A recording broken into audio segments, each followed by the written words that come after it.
what is the meaning of this point is with the using of FDs we can normalize our database. Normalization is the process by which we can remove different kind of anomalies and redundancy from our database. There's one more example of FDs. Suppose we have a student table with attributes student ID, student name and student age. Here, student ID attribute is uniquely identifies the student name attribute of student table. Because we know the student ID, we can tell the student name associated with it. So with the help, what is the meaning of this point here is, with the help of student ID, we can uniquely identify the corresponding name of student, and we can say with the student ID we can uniquely identify the age of student. So here we can say our student ID is uniquely identifier functionally determined student name and student ID with functionally determined student age. So here student ID is the key of this relation student, which is able to uniquely identify the name of the student and student age. A functional dependency is trivial if it is satisfied all the instances of a relation. In general, if there is one FD, alpha tends to beta or alpha functionally determined beta is trivial if beta is subset of alpha. Means if there is an FD and if the right hand side of this FD is subset of the left hand side of FD, so we can say that FD is trivial FD. For example, ID and name attribute or set of attributes functionally determined ID, and this ID is a subset of this left hand side attributes ID and name. So this FD is, we can call this a trivial FD.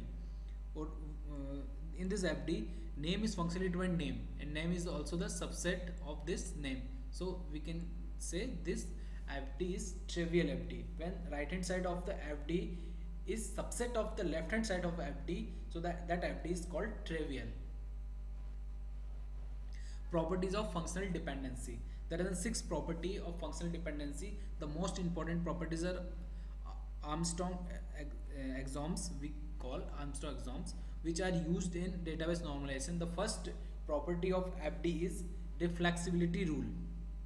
If X is a set of attribute and Y is a subset of X, then we can say X is functionally determined Y with the using of this property reflexibility.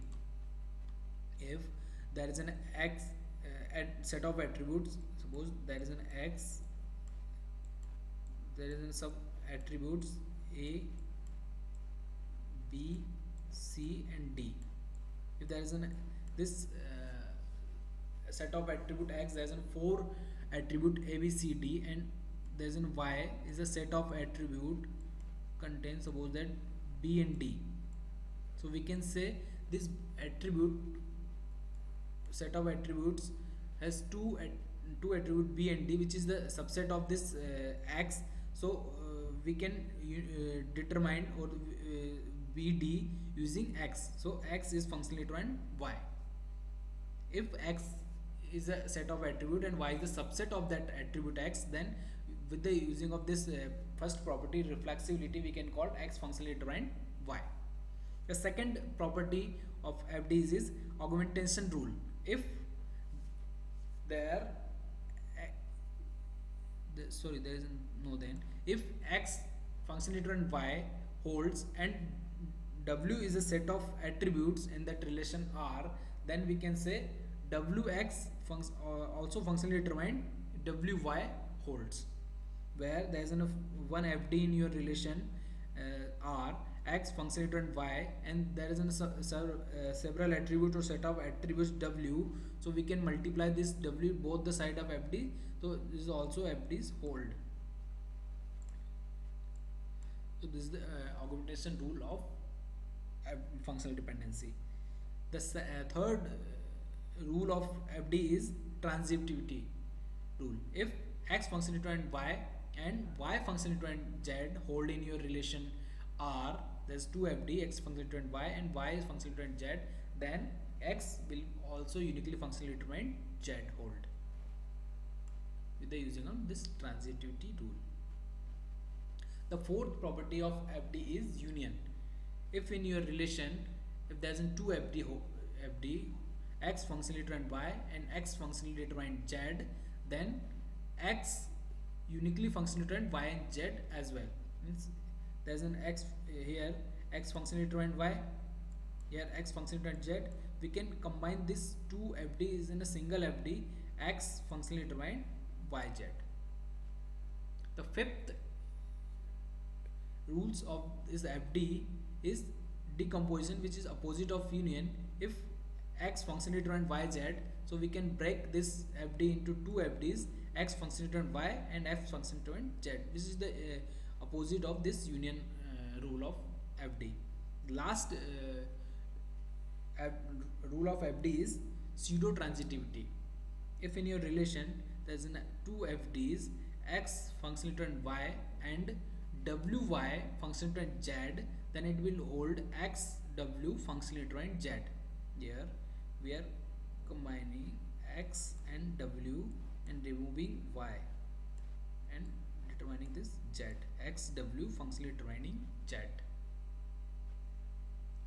Closure of set of functional dependency. Given a set of functional dependency, there are certain other functional dependency that are logically implies by f. For example, if a functional determined b and b functional determined c, then we can derive this a functional determined c with the help of our transitivity rule. If a functional determined b and b functional determined c, then a directly functionally determined c. So if there is a set of FDs given, and this set of FDs we can derive other attributes, other FDs, so that set we can call its closure of that